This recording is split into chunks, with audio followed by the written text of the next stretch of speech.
Il nous enseignera toutes choses. Et ce soir, Seigneur, nous voulons apprendre. Apprendre de toi dans le nom de Jésus. Seigneur, ouvre notre intelligence pour que nous puissions comprendre ce que tu veux nous enseigner pour notre bien. Dans le nom de Jésus.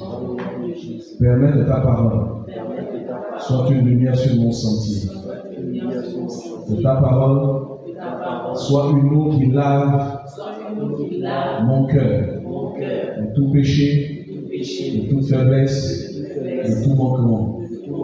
Permets que ta parole soit une lumière, Seigneur, dans mon cœur, dans le nom de Jésus. Nous te disons merci pour ce soir.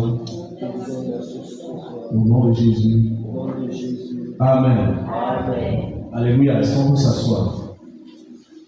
Alors, depuis une semaine, 2 semaines, nous parlons d'un sujet qui est très important, que nous appelons la guérison de l'âme, la guérison de nos blessures. Et nous avons vu que nos blessures nous causent beaucoup de problèmes.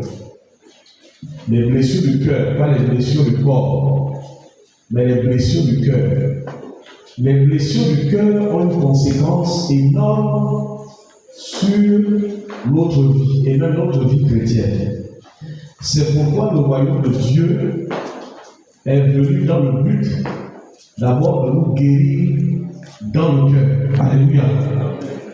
Donc notre cœur est important. Jésus est mort pour que nous soyons guéris.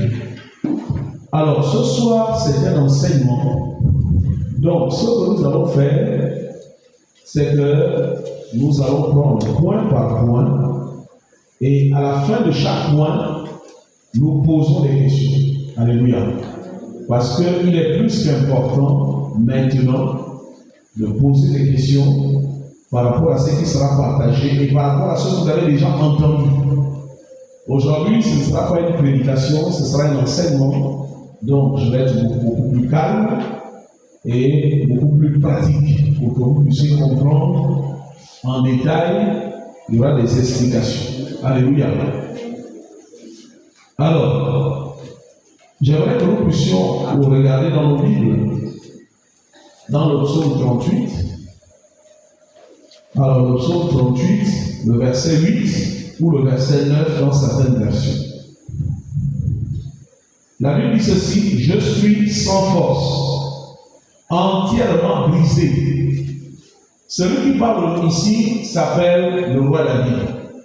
C'était un homme qui aimait Dieu, qui connaissait Dieu. Il dit: je suis sans force. Donc, il nous arrive dans la vie chrétienne d'être sans force. Nous traversons des situations où nous perdons la force. Vous êtes chrétien, vous perdez votre enfant par accident, vous êtes au travail, quand on vous appelle, c'est pour vous annoncer que votre enfant est décédé. Vous êtes sans force, vous ne savez pas quoi faire. Vous êtes là, vous êtes tranquille, vous allez rentrer à la maison, on vous dit: ah, on a amené ta femme à l'hôpital, elle ne respire plus. Vous êtes sans force.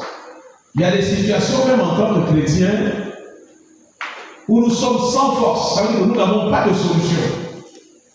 Nous remettons la solution entre les mains des médecins, entre les mains de Dieu. Nous attendons un miracle. C'est sans force. La Bible dit, dans le psaume 38, 8 ou 9, je suis sans force, entièrement brisé. Le trouble de mon cœur m'arrache les gémissements. Ça veut dire que je ne peux plus parler, mais je souffre de l'intérieur. Et la seule chose que je peux faire, c'est de gémir. Quelqu'un qui gémit, c'est quelqu'un qui ne pleure pas, c'est quelqu'un qui ne crie pas, mais il pleure, il y a des larmes, il n'y a pas de mots, il soupire. On appelle ça des gémissements, parce qu'on est sans force, on n'a pas de solution. Dans le psaume 34, le verset 18 ou 19, selon les versions, la Bible dit: l'Éternel est près de ceux qui ont le cœur brisé. Ça veut dire que Jésus aime ceux qui ont le cœur brisé. Il a dit, l'Esprit du Seigneur est sur moi parce qu'il m'a oint. Alléluia. Parce qu'il m'a envoyé pour guérir ceux qui ont le cœur brisé. Alléluia. Donc, l'Éternel est près de ceux qui ont le cœur brisé. Et il sauve ceux qui ont l'esprit dans la battle. Ça veut dire que tu as battu, tu n'as pas de solution. Tu es, on va dire quoi, désemparé. Le Seigneur est là. Donc ça, c'est une promesse très importante. Quand vous traversez une situation difficile, il est important de confesser ce genre de paroles en disant, l'Éternel est près de ceux qui ont le cœur brisé et il sauve ceux qui ont l'esprit dans la bataille. Nous allons prendre le psaume 147, le verset 3, qui dit, il guérit ceux qui ont le cœur brisé et il pense les blessures. Il faut savoir que quand Dieu parle, il ne parle pas des choses physiques, il parle des choses spirituelles. Et j'aimerais vous dire que Dieu est très sensible à ce qui touche le cœur de l'homme. Quand quelque chose touche votre cœur, Dieu est très sensible.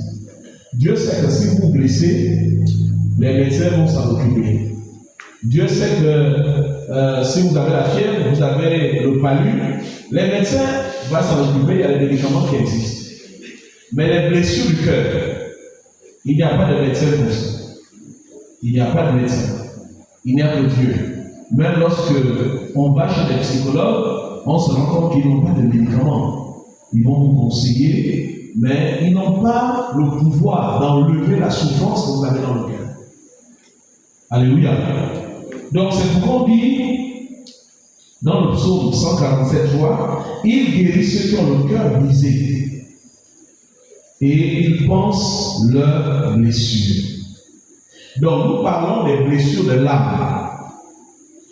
Les blessures de l'âme sont des expériences que nous avons eues dans notre vie jusqu'aujourd'hui, depuis notre naissance. Je tiens à vous rappeler que les blessures de l'âme, ce n'est pas seulement ce que nous avons vécu dans le monde. Nous pouvons vivre des blessures même en Christ, même en étant chrétien. Et ça, c'est quelque chose qui est très important, parce qu'il y a un évangile qui semble dire aux chrétiens que lorsque vous devenez chrétien, il n'y a plus de problème. J'aimerais vous dire que c'est la moitié du mensonge et c'est la moitié de la vérité, parce que ce n'est pas vrai. On peut être chrétien et puis avoir un accident, perdre son bras, perdre l'usage de ses pieds, on peut avoir un AVC, on peut perdre son enfant, on peut perdre sa femme par un décès, on peut finir par un divorce, on peut perdre son travail. Il y a des choses qui arrivent, même aux chrétiens. Alléluia. Alléluia. À la seule différence que lorsque nous vivons une situation, quand nous sommes un chrétien spirituel, nous vivons ça comme une épreuve. Une épreuve, ça veut dire que c'est quelque chose qu'on pourra surmonter avec l'expérience que nous avons de la vie spirituelle, de la vie chrétienne, à cause de notre maturité spirituelle. Mais il y a des événements qui nous montrent que nous ne sommes pas encore assez mûrs, parce que ça nous touche profondément. On a vu les chrétiens abandonner la foi parce qu'ils ont été victimes d'une situation, d'un événement, tout en étant chrétiens. Il y en a qui ont abandonné la foi, il y en a qui ont même dit, Dieu, pourquoi tu m'as abandonné? Alléluia. Vous imaginez, il y a une histoire comme ça à Libreville qui s'est passée, je ne sais pas si j'étais déjà chrétien, je ne sais pas, parce que c'est au début de ma foi que j'ai entendu ça. C'est un monsieur qui était diacre à Libreville. Bon, je ne veux pas citer l'église parce qu'on va savoir, c'est quelque chose qui est vrai. Il sortait de l'église et les enfants jouaient à côté de la route, parce que c'est une église qui est sur la route. Entre la route et l'église, il y a à peu près une dizaine de mètres. Donc dès que tu sors de l'église, en fait, il y a juste un peu de pelouse, tu es sur la route. Et les enfants jouaient sur la route. Et je ne sais pas ce qui s'est passé. Ils étaient à trois. Les trois enfants se poursuivaient. Et puis il y a un qui est allé sur la route. Les autres l'ont suivi sans se rendre compte. Il y a une voiture qui les a ramassés les trois. C'est une famille entière qui a chuté. Jusqu'aujourd'hui, je ne sais pas s'ils sont redevenus chrétiens. Mais quand je suis devenu chrétien, on me présentait le monsieur qui avait perdu les trois enfants. Il était diacre. Et il a divorcé avec sa femme parce que cet événement-là les a amenés jusqu'au divorce. Je ne sais pas pourquoi, je peux vous dire quels sont les détails, mais ils ont quitté l'église, ils ont abandonné la foi, ils ont divorcé, le monsieur s'est remarié, il a refait sa vie. Mais jusqu'aux dernières nouvelles, quand je l'ai vu, il n'était pas chrétien, sa femme aussi a refait sa vie. Des choses qui se passent dans les milieux chrétiens quand le diable décide de frapper. Donc, il faut comprendre qu'il y a des événements qui vont vous arriver. Vous avez deux situations. Soit vous les vivez dans la chair, là, ça va être ce qu'on appelle des expériences douloureuses. Soit vous les vivez spirituellement, là, ça va être des épreuves. Vous dites, bon, je vais surmonter ça. Je vais m'en sortir. Je vais préserver mon cœur. Voilà. Donc, nous devons savoir que c'est des choses qui sont là. Et quand nous devenons chrétiens, nous devons faire le nettoyage de tout ça. Ça prend du temps. Accepter Jésus, c'est facile. C'est très facile. Mais, c'est... Pendant un moment, nous ne voyons pas de fois ce que nous avons subi et les séquelles que cela a laissé. Mais il arrive un moment quand même où il y a des choses qui remontent. Parce que ces choses-là remontent par rapport à notre vécu. Je vais prendre encore un exemple et on va aller dans l'enseignement. Par exemple, une fille ou un garçon qui voit comment ses parents vivent, mariés ou célibataires. L'enfant se convertit même à 10 ans. Donc ça veut dire que l'enfant n'a même pas l'expérience du monde. Mais ce que l'enfant voit les parents faire, pour lui, c'est une forme d'éducation. Et ça fera que quand l'enfant va se marier, il va reproduire inconsciemment. Parce que c'est des choses qui sont enregistrées. Inconsciemment. Et Dieu fait un bon travail parce que Dieu permet que ces choses-là ressortent pour que tu te retrouves face à tes propres difficultés. Alléluia. Et ce sont ces difficultés qui nous créent des problèmes. C'est ça qui nous crée des problèmes. Et ces expériences-là, il faut le retenir. Ce soir, il faut le noter. Au-delà des versets, il faut vraiment noter ce qu'on dit. C'est que vous savez, tout ce qu'on a vécu dans notre enfance, jusqu'aujourd'hui, de notre naissance, en fait, de notre conception, jusqu'aujourd'hui, ça modifie notre caractère. Et ça transforme nos comportements. Moi, je vais vous prendre des exemples. Tu as des copines, tu as des amis avec qui vous entendez, vous avez fait l'école ensemble. Et puis, accidentellement ou volontairement, il y a une qui sort avec ton mari. Honnêtement, quand tu as déjà vécu cette fois, tu ne voudras plus avoir des copines, n'est-ce pas? Il y en a qui m'ont dit, moi, je ne veux plus jamais avoir de copines. Bravo. Est-ce que vous voyez? Qu'est-ce que l'événement a modifié? Ça a modifié votre caractère. Et ça a modifié votre comportement. Mais vous n'étiez pas comme ça avant. Or, en fait, ce que Dieu veut, c'est que toutes les blessures que vous avez subies, on retire tous les traits de caractère et tous les comportements qui ont été produits par ça. C'est comme une femme qui est trompée par son mari, même s'il divorce et qu'elle se remarie, je suis sûr que le téléphone ne restera jamais tranquille. Dès que ça sonne, même si on suivait la série, on va d'abord diminuer le volume pour s'assurer qu'il parle avec qui. Bravo. Voilà. Donc vous voyez comment les événements modifient notre caractère. Alléluia, modifient notre caractère. Il y a beaucoup d'événements comme ça. Ça peut être au travail, ça peut être dans la famille, ça peut être partout. Oui. Je prends un exemple. Tu as gardé l'enfant de ton frère ou de ta soeur, et puis l'enfant n'a pas fait l'école. On va te dire, oh, tu as mangé l'enfant dans ta franc-maçonnerie, de communauté, ou là où tu travailles, ou là, etc. Est-ce que tu vas prendre encore l'enfant d'un autre parent? Non. Est-ce que vous voyez? Donc ça veut dire que l'événement que vous avez vécu a modifié quelque chose en toi. Et pourtant, tu veux bien garder les enfants de tes frères et sœurs, mais le fait qu'on a dit que tu as mangé l'enfant de ton frère, ça va changer ton comportement. Tu vas dire, moi les enfants de qui je ne veux plus là. J'ai déjà pris le coup. En fait, dès qu'on réagit comme ça, on dit que la blessure est encore là. Parce que la preuve que la blessure n'est plus là, c'est quand tu vas accepter de prendre un autre enfant. Alléluia. Voilà. Donc, vous voyez comment nos comportements sont modifiés, nos comportements sont transformés. Et ça va loin, ça va loin. Nous, on a vécu des situations dans nos familles, peut-être vous avez ça. Il y en a qui vont dire, ah, moi, ma fille ne posera pas tel et vous. Mais quand vous allez vérifier, c'est une expérience du passé. Bravo. Voilà. C'est une expérience du passé qui a produit cela. Et une fois, toute une famille, on va empêcher quelqu'un. Il y en a qui vont dire, si c'est un enfant, tu ne l'as même pas ici. Sinon, tu entends. Est-ce qu'il y a que les femmes vont voir? Il y a des gens qui cherchent un boulot ou un début. Moi, je ne veux pas. Pourquoi? Quand vous allez fouiller, c'est une expérience du passé qui a laissé ça. Vous voyez? Donc, il y a beaucoup d'événements comme ça. On peut prendre plein d'exemples. Maintenant, ce soir, on va essayer d'aller point par point, on prend un point, on le termine et on pose des questions. Parce qu'on a parlé de ça, le dernier disparaît. Donc, les blessures sont des expériences profondes qui laissent des marques. Ça laisse des marques durables dans nos cœurs. Les marques là sont là. Et ces marques se manifestent par des attitudes, des comportements qui sont des traits, des modifications de nos traits de caractère. Donc, ces blessures se forment souvent dans l'enfance. Ça veut dire que quand vous avez l'enfant dans le ventre, et c'est pourquoi j'aimerais le dire encore aux mamans qui tombent enceintes, ou les jeunes filles, quand vous allez tomber enceinte, faites tout. Ne transmettez pas à l'enfant la colère, les mauvaises paroles que vous voulez dire à son père, ou quoi qu'il se passe. Pourquoi? Parce que l'enfant encaisse les émotions. Il n'entend pas les mots, mais il encaisse les émotions. Ça veut dire qu'il reçoit ce que vous ressentez. Et ce que vous ressentez commence à former son caractère. C'est pourquoi un enfant, quand les parents se font les bisous, dites bisous. Voilà. Quand l'enfant est dans le ventre et que les parents se font les bisous, les émotions des bisous là, l'enfant ressent ça. Il sent que là, maman est contente, papa est en train de faire les bisous, et le fois il bouge, il est content. Alléluia. Et il se rend compte que le monde dans lequel je m'en vais là, c'est un monde d'amour. Donc, vous allez voir que les enfants ou les parents s'aiment sortent vite.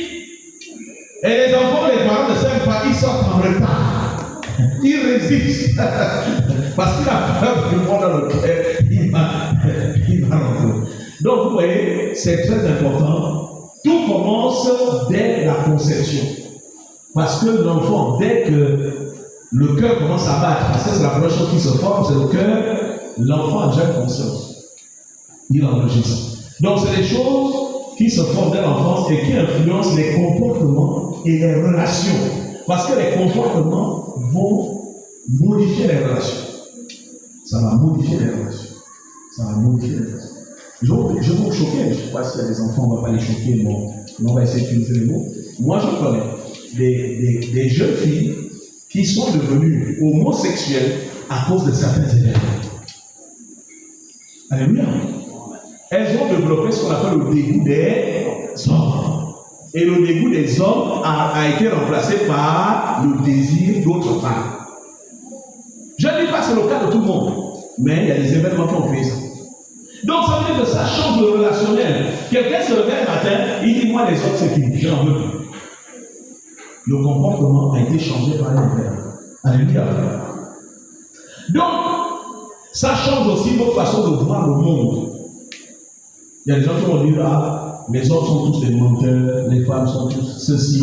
Hein, voilà. On change, en fait, on change notre façon de voir le monde.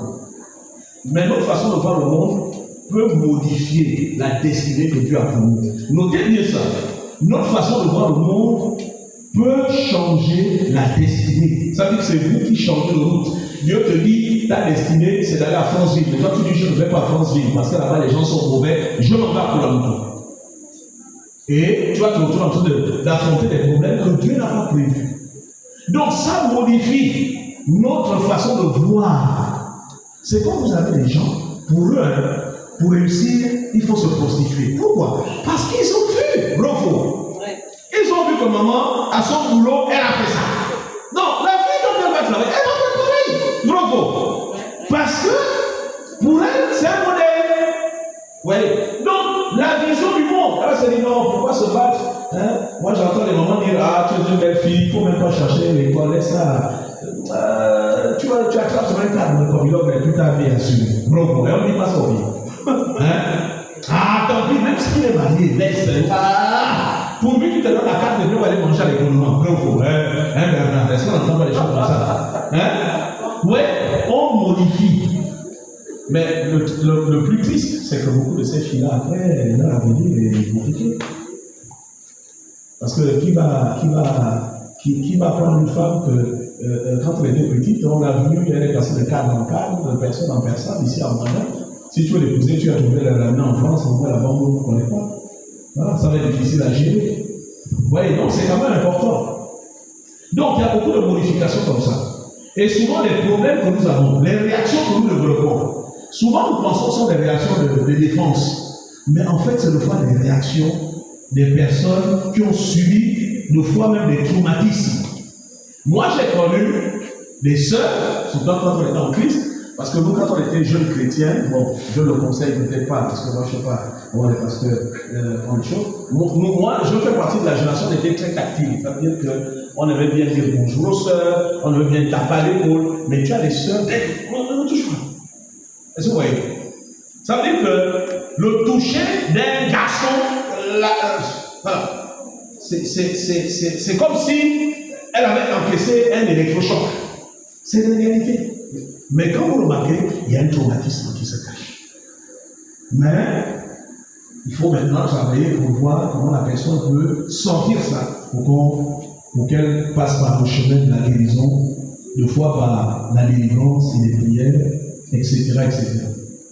Donc, tout ce que nous avons suivi modifie notre vie. Ça modifie notre façon de voir les choses, ce que nous ressentons, etc. Moi, je dois dire qu'il y a des personnes, à cause des déceptions, ne savent même plus comment aimer quelqu'un.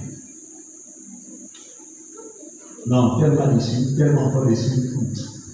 Si je vis avec un homme là, c'est juste parce qu'un homme doit s'occuper de moi. Mais le reste, je ne mets plus le cœur. Il y a des gens qui font ça. Bravo. Voilà. Mais, même dans le mariage. Même dans le mariage. Vous savez, il y a des mariages où le cœur n'y est plus, mais le corps est encore là. Moi, je dis toujours que dans un mariage, si le corps est là, le cœur est déjà parti. Le cœur est déjà parti. Et quand le cœur est parti, les conséquences sont les infidélités. Voilà. Beaucoup d'infidélités sont de fois dues à ces blessures, à beaucoup de ces blessures. Parce que ce qu'on ne sait jamais, c'est que notre âme a des besoins. Parce que je vous dis, vous êtes dans un mariage, vous êtes dans un mariage où il n'y a plus d'amour, ou bien il n'y a pas d'amour. C'est un mariage qui s'est fait sans amour. Mais notre cœur veut être aimé, parce que Dieu nous a créé pour être aimé. Ça, c'est un problème. Ça, vous ne pouvez pas régler ça autrement. Dieu nous a créé pour être aimé. D'une manière ou d'une autre, par nos parents, nos amis, nos collègues. Bon, les collègues, c'est plus au travail. Mais quand on a des amis, c'est qu'il y a des sentiments d'amitié qui ressemblent même des fois à la parenté. Et on sent qu'il y a de la protection, il y a de la sensibilité, on prend soin, on est sensible, on t'appelle. Voilà, tu te rends compte que tu as de l'importance pour certaines personnes. Alléluia. Mais ces choses-là, quand elles disparaissent, on a des problèmes. Vous imaginez, vous êtes marié avec une femme et un homme, à vie au futur marié, et puis tu as un homme qui te dit, oui, je t'aime, ou bien bisous. Mais le jardinier là, qui va commencer à dire, oh madame, vous êtes jolie, papa a la chance. Mais toi tu dis, est-ce que c'est pas vrai?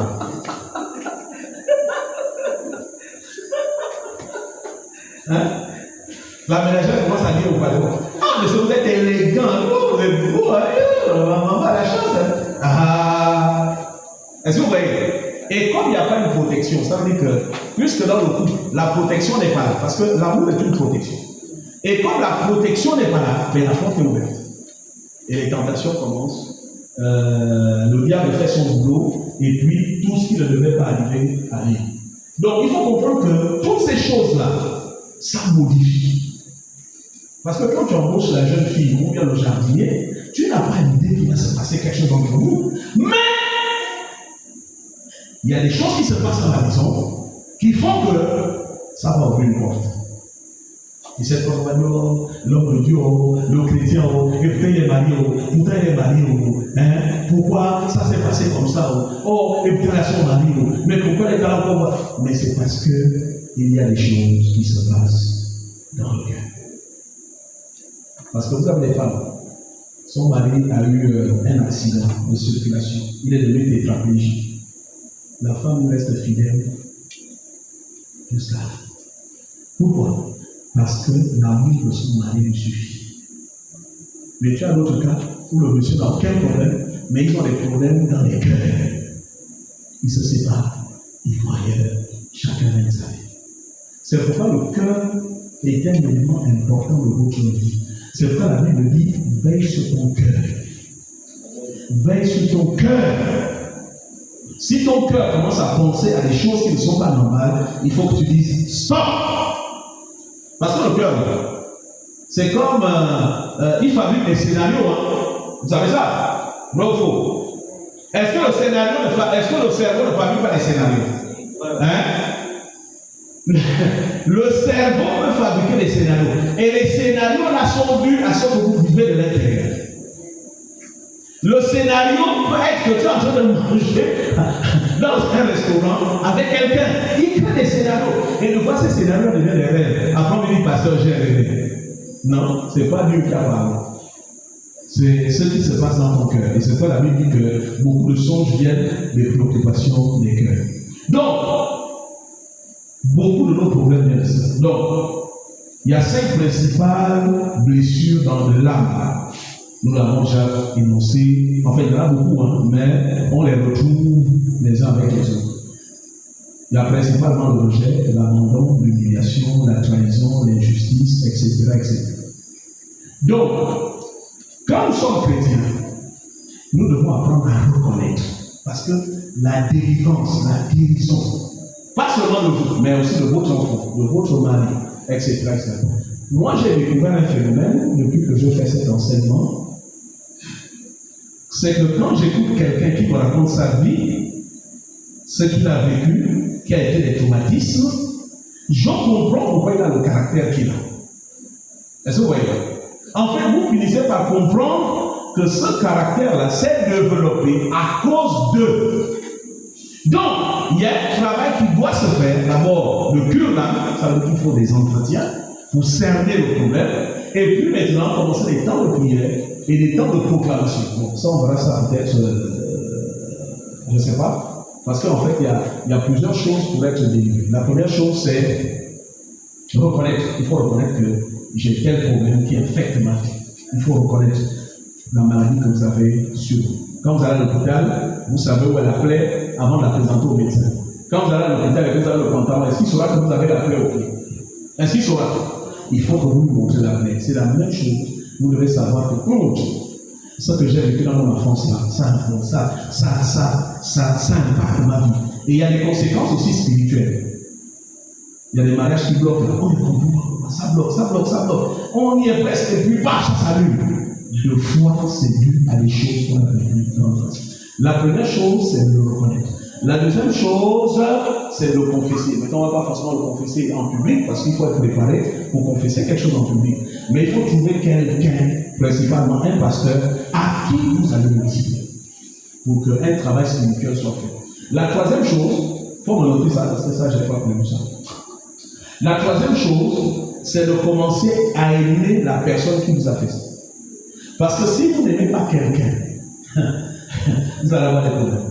Quand vous allez le voir dans la rue, la colère va monter en vous. Donc, il faut commencer à aimer. Ça veut dire que même si c'est quelqu'un qui t'a violé, même si c'est quelqu'un qui t'a licencié, même si c'est quelqu'un qui t'a tué l'enfant, même si c'est quelqu'un qui t'a fait du tort, du mal, je ne sais pas trop, il a fait quelque chose, tu as été licencié.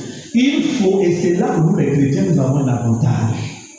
C'est que nous pouvons transcender pour réussir à aimer quelqu'un. C'est quand Jésus a dit, aimez vos. Voilà. Comment continuer à aimer quelqu'un qui nous fait du mal? Pourquoi Dieu veut que nous puissions aimer les gens qui nous font du tort, qui nous ont fait du tort? Pourquoi? Parce que le quatrième élément, c'est qu'il faut qu'on soit capable de les pardonner.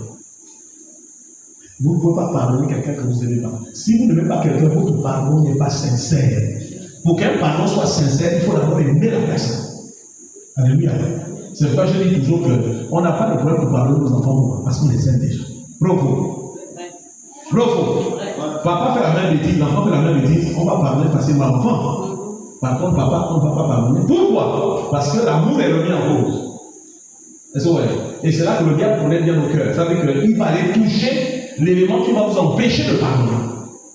Et quand vous ne pouvez pas pardonner, vous n'êtes pas libéré.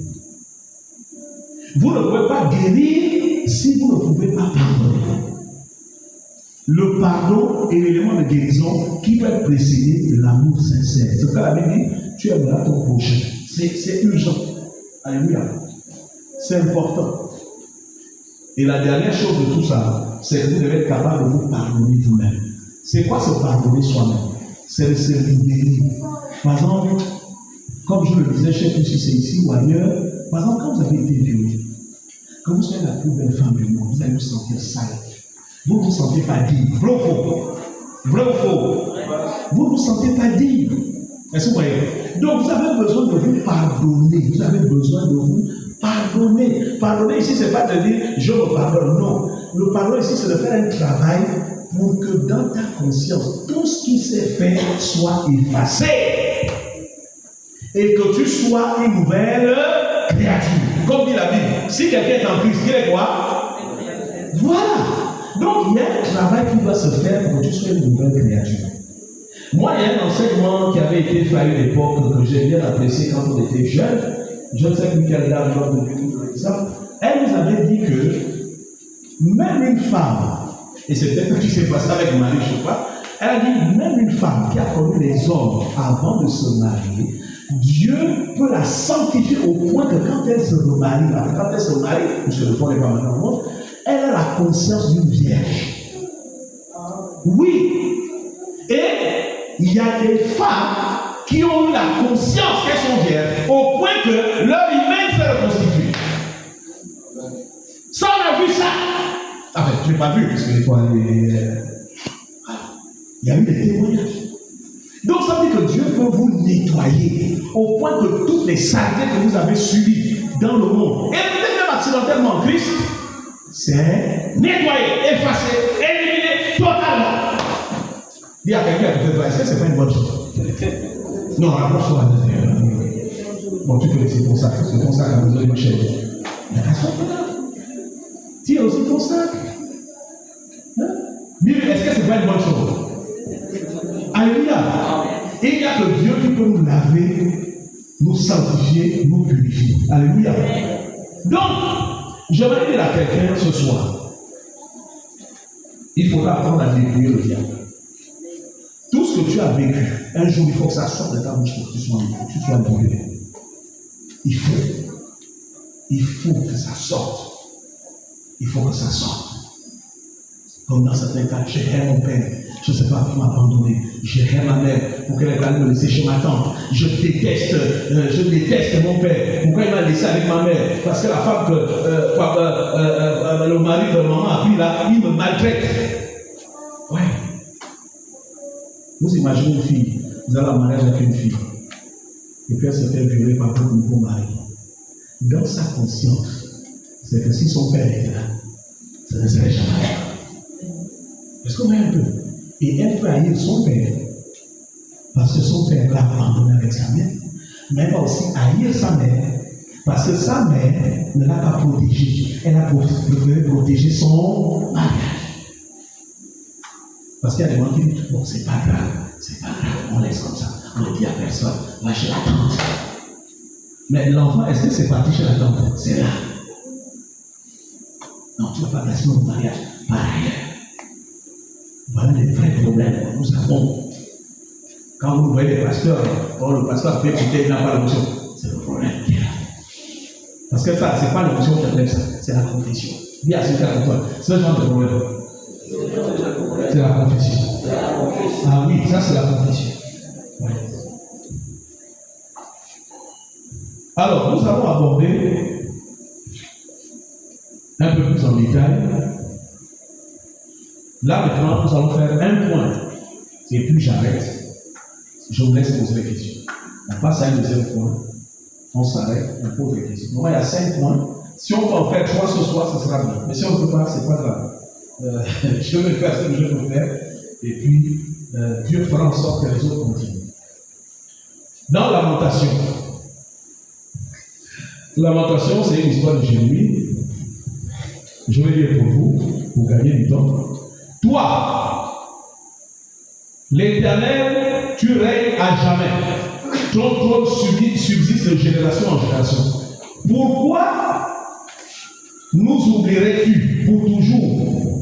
Nous abandonnerais-tu pour de longues années? Fais-nous revenir vers toi, ô Éternel, et nous reviendrons. Donne-nous encore des jours comme nous aurais-tu entièrement rejetés et tirerais-tu contre nous jusqu'à l'excès. Voilà la problématique du rejet. Nous allons parler maintenant de manière pratique du rejet. Le rejet, c'est un principe qu'on trouve beaucoup dans la Bible. Quels sont les cas de rejet qu'il y a dans la Bible? Quels sont les cas de rejet dans la Bible? David, est-ce qu'il a été rejeté? Non. David, on va dire qu'il était plutôt méprisé, négligé, puisqu'il était dans la maison de son père. Il y a l'histoire de Jephthé, que ses frères ont chassé pour ne pas partager l'héritage, n'est-ce pas? Vous savez l'histoire? Voilà. Maintenant, je vous explique un peu. La guerre que vous voyez entre Israël et l'Iran, Israël et les Palestiniens, Israël et les Arabes, vous savez pourquoi? C'est parce qu'il y a eu un rejet. On a rejeté qui? On a rejeté qui? Ismaël et Agar. Vous voyez les conséquences des rejets. Donc, quand vous entendez Al-Qaïda, c'est le fruit du rejet. Vous voyez les conséquences? Voilà. Donc, le rejet, il y en a beaucoup dans la Bible. Il y a beaucoup de cas de rejet dans la Bible. Bon, le cas de Moïse est un peu particulier parce que Moïse, c'était pour sauver la vie. La mère a dû l'envoyer dans un lac, il a été récupéré, mais Dieu a fait grâce. On a réutilisé sa mère pour l'allaiter. Voilà. Donc, il faut savoir que le rejet, c'est la peur de ne pas être désiré. Moi, j'ai pitié pour les femmes qui peuvent vivre ça dans le foyer. Parce que dès qu'on ne vous désire plus, c'est un rejet. Dès qu'on ne vous désire plus, c'est un rejet. C'est valable aussi même pour les hommes. Hein? Surtout qui prennent de l'âge, on a peur. Que ta femme se réveille un matin et dit, bon, les histoires qu'on faisait avant, là, moi je suis trop vieille pour faire ça. Hein? Hein, papa Bernard, toi tu es prêt à cette histoire. Bon. Donc il faut prier pour que ça dure jusqu'à 80 ans. Alléluia. Voilà. Donc le rejet, c'est la peur de ne pas être désiré. Et ça, c'est très important. Pourquoi? Parce que nous sommes des êtres humains. Nous aimons être désirés. C'est biblique, c'est normal. Quand Adam a vu sa femme, il a dit, celle-ci est quoi? Os de mes os, chair de ma chair. Il a désiré. Donc être désiré, c'est normal. C'est humain. On a besoin de ça pour donner un sens à notre vie. C'est pourquoi quand vous êtes dans un environnement où vous ne vous sentez pas accepté, vous êtes malheureux. Alléluia. Par exemple, tu es dans une famille où tu sens que tu es un enfant de trop. Hein? Si tu es un enfant de trop, c'est embêtant pour les enfants. De savoir que je suis là, mais je suis la mauvaise tâche ou la mauvaise personne qui s'est ajoutée. J'aurais dû ne pas être là. Et ça, c'est grave quand un enfant vit ça. Alléluia. Donc, quand on parle du rejet, c'est ce sentiment-là. Par exemple, on va vous laisser chez la tante. Mais tu sens que tu n'es pas chez toi. Alléluia. Tout te rappelle que tu n'es pas chez toi. Les autres suivent la télé jusqu'à 23h. Quand toi tu sais, on y va dans le monde. Oh, mais les autres, tu n'es pas chez toi. On peut le dire clairement. Alléluia. C'est une forme de rejet. Tu n'as pas de voix. Tu n'as rien. Et cette peur de ne pas être désiré, elle crée des dégâts dans le monde. C'est pas je disais la dernière fois, je suis là. Oui, je crois que c'est ici. Quand vous ne voulez pas d'un enfant, quand il va avoir un ventre, quand il va naître, il faut l'aider. Pour nettoyer ça. Il faut nettoyer ça. Alléluia. Parce qu'il y a des conséquences. Il y a des conséquences. Tu peux mettre une pause, juste une pause. Il y a des choses qui sont là. Il y a des choses que nous sortons et nous n'imaginons pas les conséquences. Alors imaginez quelque chose qu'un enfant a entendu qui était encore fœtus. Ça a un tel dégât, un tel impact. Maintenant, l'enfant qui est né, qui entend, qui comprend, imaginez quel dégât que ça fait dans l'homme. Alléluia. Donc, nous devons comprendre que les sentiments de rejet on les vit difficilement dans les premières heures de notre vie. Bon, les rejets qui arrivent quand on est adulte, c'est pas trop grave, on gère ça. Bon, quelqu'un, je ne lui plais plus, bon, je l'écoute pas, me belle d'être allé ailleurs, je cherche quelqu'un d'autre. Mais quand on est enfant, on ne peut pas changer les choses. Tu ne peux pas changer de père, tu ne peux pas changer de mère. Nous sommes d'accord. Si ta mère trouve que tu es un boulet, tu es trop lourd, elle te balance partout, hein, elle essaie de trouver quelqu'un qui va s'occuper de toi. Ça, tu ne peux pas changer ça. Tu vas subir ça. Tu vas vivre ça. Tu vas supporter ça. Aujourd'hui, papa a quelqu'un, maman a quelqu'un, après ça change. Tout ça, tu vas subir. Tu vas subir. Et c'est des choses qui bousculent nos vies. Et qui bousculent nos vies à un point où ça peut remettre en cause la destinée que Dieu a pour toi. Et c'est là que c'est délicat pour mes parents. Attention à la destinée des enfants. Attention à la destinée des enfants. Il faut vraiment veiller là-dessus. On ne fait pas un enfant juste pour nous, je peux faire des enfants. Faites un enfant parce que vous êtes capable de donner l'avenir à quelqu'un. Lui, parce que fais un enfant parce que tu peux donner l'avenir à quelqu'un.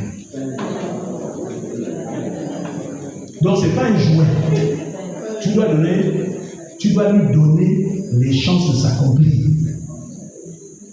C'est ça, et c'est très important. Parce que le phénomène de rejet est plus dramatique quand on est enfant. Une société qui n'a pas besoin de moi parce qu'il faut que je travaille pas bien, c'est pas grave, je vais aller chercher ailleurs. Mais quand le rejet est parental, vous allez trouver des parents. Le voisin ne peut pas t'aimer comme tes parents. Impossible. Même si les parents n'ont pas la télévision, tu vas aller sur la télévision chez les voisins. Mais je vous dis, la télévision des parents est plus intéressante. Bravo. Mais oui, parce que tu es chez toi. Tu peux salir au salon. Mais chez le voisin, on va te rappeler que tu n'es pas chez toi ici. Pourquoi faire le désordre que tu fais chez toi? Tu encaisses. Oui! C'est pourquoi c'est important. C'est important. S'il y a un sacrifice que les parents doivent faire dans la vie, c'est sur les enfants. Alléluia.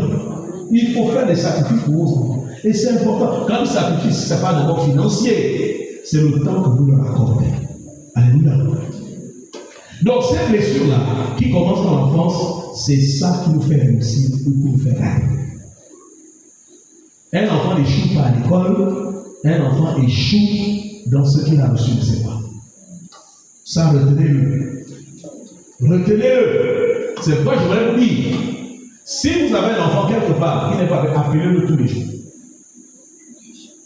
et le terminer par la conversation en disant je t'aime. Parce qu'on n'est pas obligé toujours d'avoir l'enfant avec soi, mais n'oubliez pas, faites-le. Alléluia. Faites-le, je vous en supplie, faites-le. Moi, je le fais tous les jours. J'en ai 6. Il faut que je me tape cette corvée-là tous les jours. Enfin, pas tous les jours, mais au moins une fois par semaine. Alléluia. Parce que bon, ils sont grands, il faut aussi qu'ils aient d'autres femmes, d'autres personnes. Je ne vais pas passer mon temps aussi à les aimer. Alléluia. Voilà. Donc, le sentiment d'abandon est un sentiment qui nous dévalorise.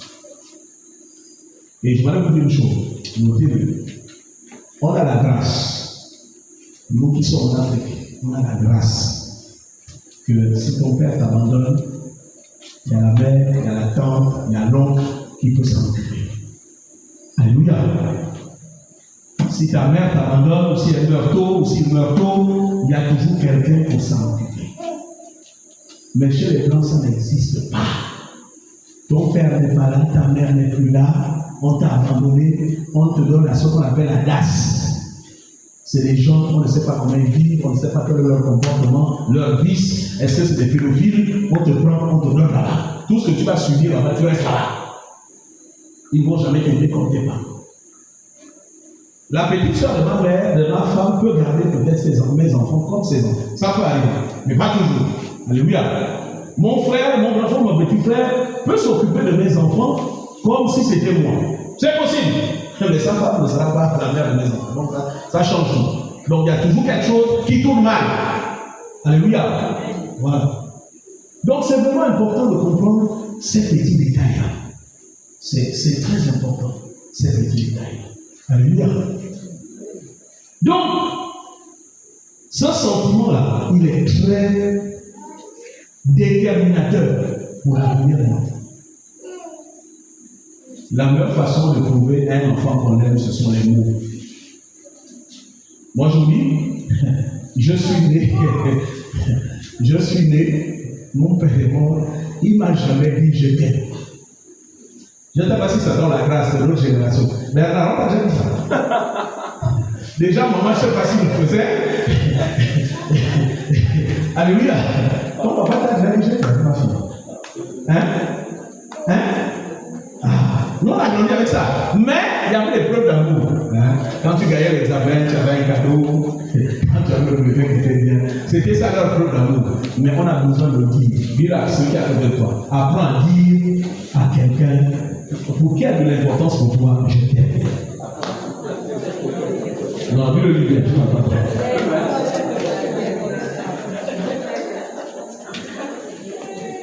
Alléluia. Donc, il faut savoir que les blessures ne disparaissent pas. Quand l'enfant grandit, la blessure aussi grossit. Notez-le bien. La blessure grossit. Quand l'enfant grandit, la blessure grossit. C'est pourquoi il faut réparer dans la vie d'un enfant les choses au bon moment. C'est pour malade d'une fille qu'on débarque et puis dit je suis ton père. Mais la pauvre. Je vais vous raconter une histoire. Tendance à fuir les relations et ont tendance à se rendre invisibles. Vous allez vous rendre compte que les gens qui se sentent rejetés ont du mal à se faire des relations, même pour le mariage.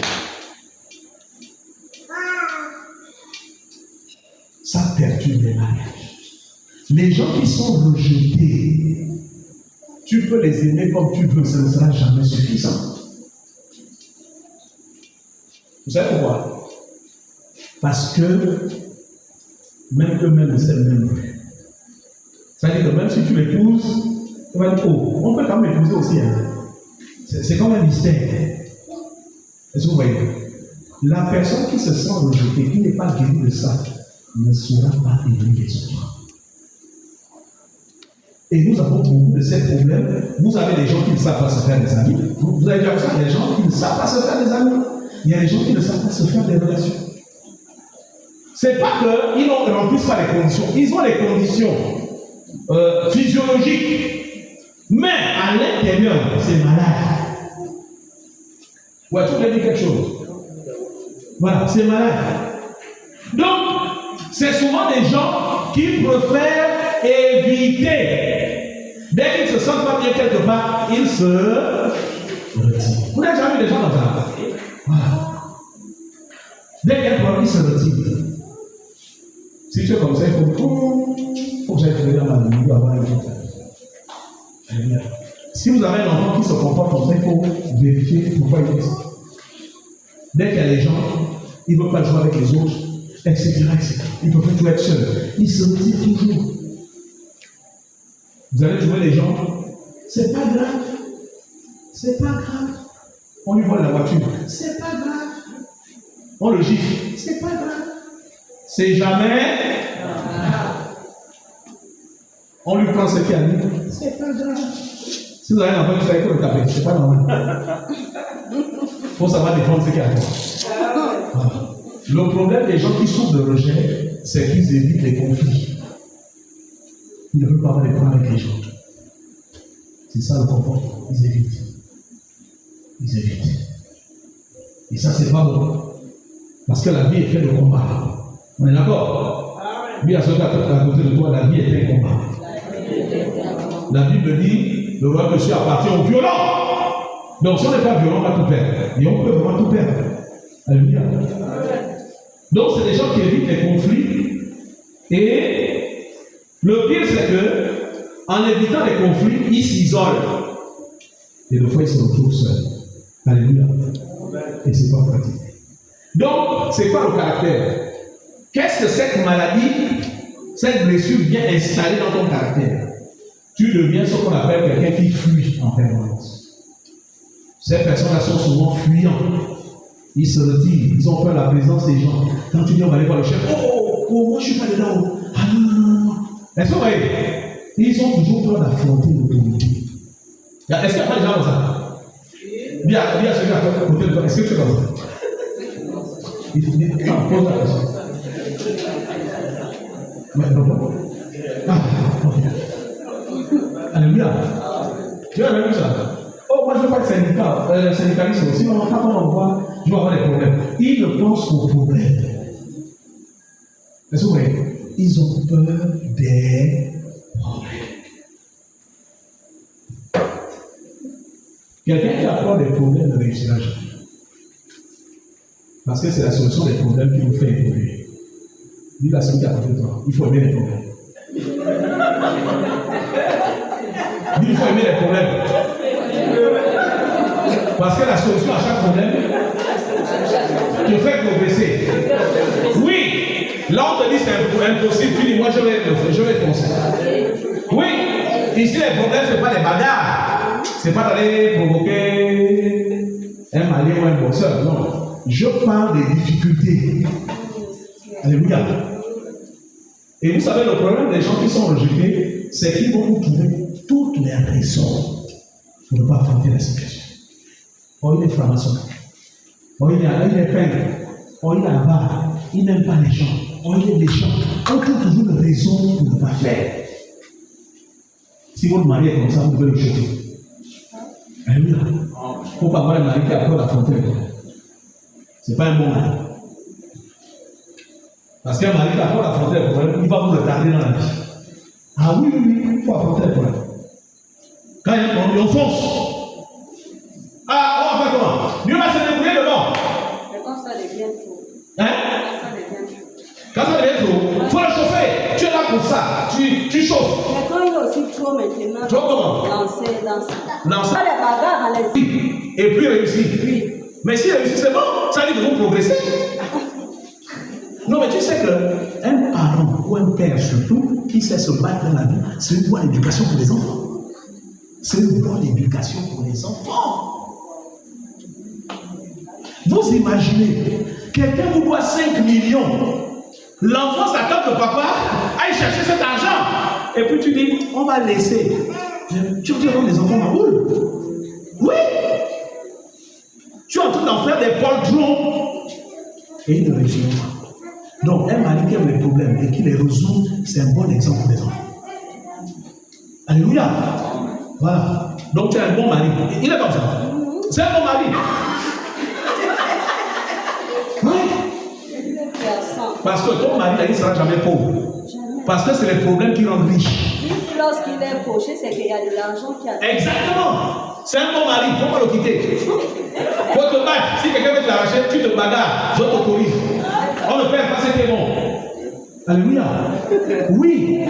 Donc, le comportement de quelqu'un qui a rejeté la tendance de fuir les problèmes, justifier les problèmes, justifier pourquoi on ne peut pas affronter les problèmes. Dieu a fait de nous des soldats pour affronter les problèmes de la vie. Frères, sœurs, il n'y a pas un problème sur cette terre, quand on est chrétien, qui est impossible. La Bible dit rien n'est impossible à celui qui croit. Et rien n'est impossible à Dieu. Même le travail, frère, il y a le travail. Même s'il ne reste qu'un seul travail à demander, c'est pour toi. Ah oui, frère, il faut avoir la foi pour ces choses-là. Si un seul travail, tu dis c'est pour moi. Celui qui voulait venir à Libreville et prendre ça. L'avion tombe en panne, moi je prends ça. Qu'il ne vienne même pas. Il est la fièvre, il reste, il ne vient plus. Ou bien une autre société le prend. Non, oui. Donc, quelqu'un qui sent le rejet, c'est quelqu'un qui a tendance à fuir.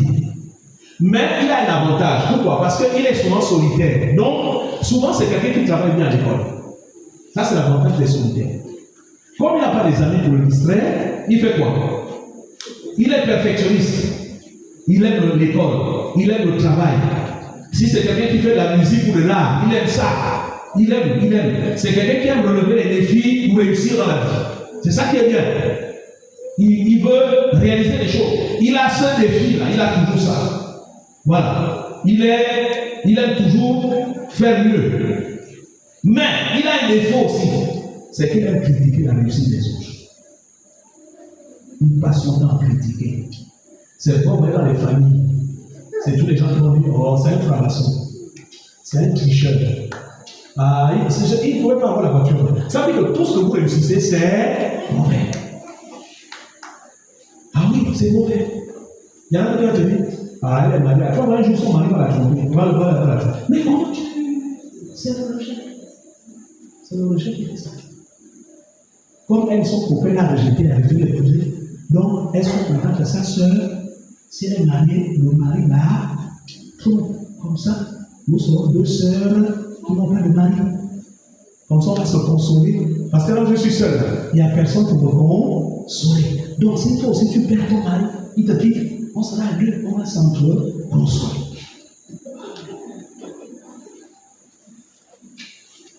Alléluia. Je vous donne un conseil. Quand vous allez prendre au ménage, avec le parler par nos soeurs, les soeurs ne règlent jamais les problèmes de nos soeurs. Cherchez un oncle, un frère qui est sage. Parce que je vous dis, quand vous allez donner votre solitude, vous allez donner votre frère avec ça. Le conseil qu'avant vous donner, ça va vous tuer. Ah bon? Il a fait ça. Il a fait un enfant dehors, trompe-le. Il va sentir ce que tu as. Vous n'entendez pas souvent ça. Mais ton frère ne te dira jamais ça. Ton frère va te dire, supporte. C'est le mari que tu as choisi. Supporte. Aime-le. Évite de le perdre. Il vaut mieux rester marié que de regretter d'avoir perdu son mari. Voilà comment un autre conseil. Mais une soeur, moi si j'étais à ta place, tu n'es pas à ma place. Je voudrais tromper, je voudrais même faire un enfant dehors. Il sera obligé d'accepter comme il te fait accepter. Vous n'avez jamais les conseils comme ça. Quand vous avez un problème, ne va pas voir personne. Va voir un frère ou un oncle ou un mari. Alléluia. On va terminer sur ce point.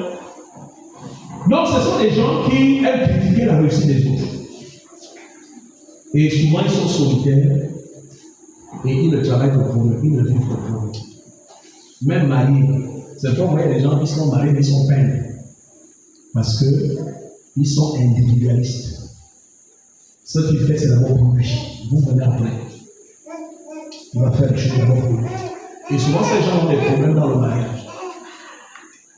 Quand il y a un problème, il ne cotise pas, il ne fait pas. Il ne soutient pas. Ça veut dire que c'est quelqu'un, il n'y a que ses intérêts à lui qui comptent. Voilà les conséquences, le comportement, le caractère qui s'inscrit dans des personnes qui sont, on va dire quoi, rejetées. Est-ce qu'on peut regarder Romains 35, Romains 38 et Romains 39? Est-ce que quelqu'un peut le lire? Chapitre 8, Romains 8, le verset 35, le verset 38 et le verset 39. Donc tu sautes les autres versets. Tu lis 35 et tu vas à 38 et 39. Romains 8. Romains 8, 35. On commence à l'école aujourd'hui, on va continuer le jeudi. Nous lisons la parole du Seigneur. Oui, vous laissez les questions. Qui nous séparera de l'amour de Christ? Qui vous séparera de l'amour de Christ? Serait-ce la tribulation? Est-ce que c'est la tribulation? Non. L'angoisse? L'angoisse, les soucis. Oui, là on parle des problèmes de l'âme. Reprends la tribulation. Donc ce qui nous trouble. Il y a un chant qui vient de sortir là que je n'aime pas trop. C'est lui qui trouble, c'est lui qui me trouble. Quand on me trouble, je suis troublé et il trouble. Je ne sais pas ce que ça veut dire, mais les chrétiens aiment ça. Les chrétiens ont toujours ce qu'ils ne veulent rien dire. Bon, mais c'est pas grave. Tant que c'est du succès, tant que ça apporte de l'argent à celui qui a chanté ça. Donc, la Bible dit quoi? Qui nous séparera de l'amour? Qui nous séparera de l'amour de Dieu? Serait-ce la tribulation? La tribulation, c'est ce qui nous trouble. Ou l'angoisse? L'angoisse, c'est ce qui nous empêche de dormir. Ou la persécution? La persécution, les gens qui veulent nous faire du mal. Ou la faim? La faim, c'est quand on n'a pas d'argent. Ou la nudité? La nudité, c'est quand on nous a tout arraché, on n'a pas de quoi pour s'habiller. Ou le péril? On est en danger, on a perdu le travail et tout ça. Ou l'épée? L'épée, c'est tout ce qui veut nous tuer. Le verset 38, oui, 38.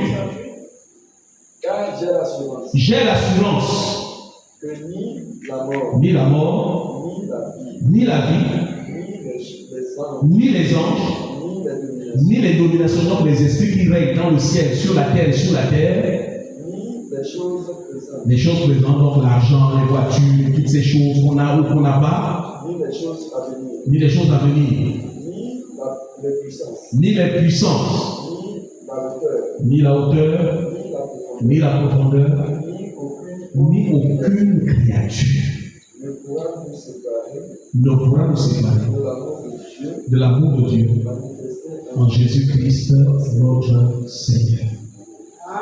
La première chose pour sortir de l'orgie, c'est de proclamer que Dieu vous a aimé et que Dieu vous aime et qu'il vous aimera toujours. Alléluia. Dis à celui qui est à côté de toi, Dieu t'a désiré de tout son cœur. Même si ton père ne t'a pas désiré. Même si ta mère ne t'a pas désiré. Dieu t'a désiré de tout son cœur. C'est à cause de toi. Montre bien le doigt, c'est à cause de toi. Non, montre bien le doigt. C'est pas. Dis à cause de toi. Tourne la chaise. Mettez-vous face à face. Dis c'est à cause de toi. Qu'il est mort sur la croix. Ah, il n'a pas régalé tes péchés. Mais il a régalé tes maladies du cœur. Qui te maintient dans le péché. Il est venu mourir pour que tu sois guéri de toutes tes blessures. Parce que tes péchés ne viennent pas de toi. Tes péchés viennent de tes blessures. Et je déclare, Jésus t'a désiré. Et comme tu étais perdu dans tes blessures, il est venu mourir sur la croix. Pour que par son sang, tu sois lavé. Au nom de Jésus. Alléluia.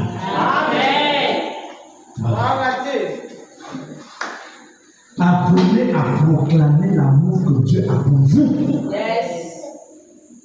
Apprenez à proclamer. Ce n'est pas tes parents qui vont te rappeler que Jésus t'aime, c'est à toi-même de te le rappeler. Si ça doit être ta prière de tous les jours, avant de te lever, tu dis, Seigneur, je sais que tu m'aimes. Et tu ne m'abandonneras jamais. Dieu a dit, même si une femme abandonne son enfant, il dit, avez-vous déjà vu une femme qui abandonne son enfant? Oui, il y en a vu. Il dit, mais même si une femme abandonne son enfant, moi l'Éternel, je ne t'abandonnerai jamais. Il faut proclamer ça. Oui, il faut proclamer ça. C'est là que commence la guérison. La guérison commence par la parole de Dieu. Proclamez la parole de Dieu. Cherchez les versets qui vous permettront de confesser que Dieu vous a désiré, qu'il vous aime. Il est prêt à tout. Il est prêt à aller en enfer pour vous chercher. Même si vous êtes en enfer, il est prêt à aller vous chercher. Pourquoi? Parce qu'il vous a désiré. Et à cause de vous, il est mort sur la croix. La deuxième chose, c'est qu'il faut reconnaître cette blessure. Tu dois le connaître, tu dois le confesser, tu dois le proclamer et tu dois dire à cette blessure, tu ne mourras pas, tu ne bloqueras jamais ma destinée. Impossible. Tu ne sortiras pas du chemin que Dieu a tracé pour moi. Alléluia. Et tu dois proclamer des choses sur toi. Tu dois dire, je suis en bonne santé, je suis beau, je suis belle, je suis riche, je travaille, je suis intelligent. Il faut apprendre à proclamer des choses sur vous. Vous ne deviendrez que ce que vous proclamez. Empêchez votre cœur de vous faire croire qu'on ne vous aime pas. Alléluia. Parce que beaucoup de parents ne nous aiment pas. Et s'ils ont vécu leurs épreuves, et s'ils ont leurs blessures, et s'ils ont leurs blessures, ils ont leurs échecs qui nous communiquent et qui deviennent aussi nos blessures. Alléluia. Donc, quand vous devenez chrétien, vous êtes responsable de votre guérison devant Dieu. C'est à vous d'aller présenter à Dieu la blessure et le travail de Dieu pour commencer. Le Saint-Esprit peut rentrer à l'œuvre pour vous guérir, pour vous laver, pour vous nettoyer. Vous savez, dans nos familles, nous pensons qu'il y a des malédictions. En réalité, dans nos familles, il n'y a pas souvent beaucoup de malédictions. Il y a beaucoup de blessures.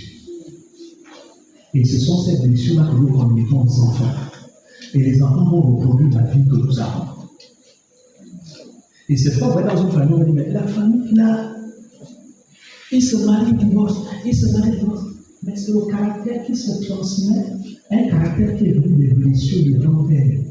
Ça a été communiqué au père, et le père vous l'a communiqué. Quand vous devenez chrétien, vous devenez stop à la malédiction. Stop au caractère. Alléluia. Ne communiquez pas à vos enfants ce que vos parents vous ont communiqué. Pourquoi? Si ce que mes parents m'ont communiqué, je n'ai pas réussi avec, je ne vais pas le communiquer à mes enfants. Est-ce que c'est vrai? Est-ce que c'est pas vrai? Si le caractère que mes parents m'ont communiqué ne m'a pas fait réussir, pourquoi je le laisse à mes enfants? Si j'ai mes enfants, est-ce que je vais leur communiquer quelque chose qui va les faire échouer? Non.